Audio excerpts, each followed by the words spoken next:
Interim গভর্নমেন্টকে আমি বরাবরের মতোই দৃষ্টি আকর্ষণ করতে চাই।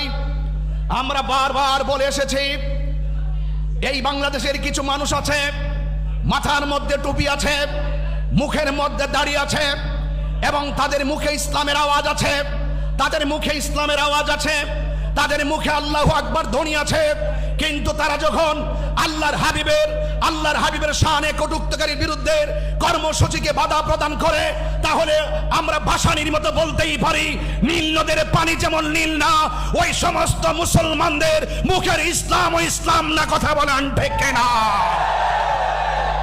অনতি বিলম্বে যারা মুখে মুখে ইসলাম দাবি করে, ঠিক আমাদেরকে বলতে চাই, আমরা নাকি জিলাপি খাওয়াই না সুন্নি, আমরা নাকি মিলাদুন নবী সাল্লাল্লাহু আলাইহি ওয়াসাল্লাম আসলেই রাজপথে মিছিল করি। আমরা দেশবাসীর কাছে প্রশ্নের অবতারণা করতে চাই, যারা রামগিরির বিরুদ্ধে, আল্লাহর হাবিবের শানের বিরুদ্ধে যে ব্যক্তি কথা বলেছে, তার বিরুদ্ধে আমরা প্রতিবাদ করতে যাব। সেখানে তো উচিত ছিল সকলে মিলে মিশে ওই রামগিরির বিরুদ্ধে, নাস্তিকদের বিরুদ্ধে, নবীর দুশমনের বিরুদ্ধে প্রতিবাদ করা। সবার উচিত ছিল একই কাতারে আসা। যারা ওই প্রোগ্রামকে বানচাল করেছে, আমরা বলতে পারি এরা কখনো মুসলমান নয়, এরাই হলো ওই কারবালার ৭২ জনের বিরুদ্ধে ওই মুনাফিক মুসলমান। কথা বলেন ঠিক না?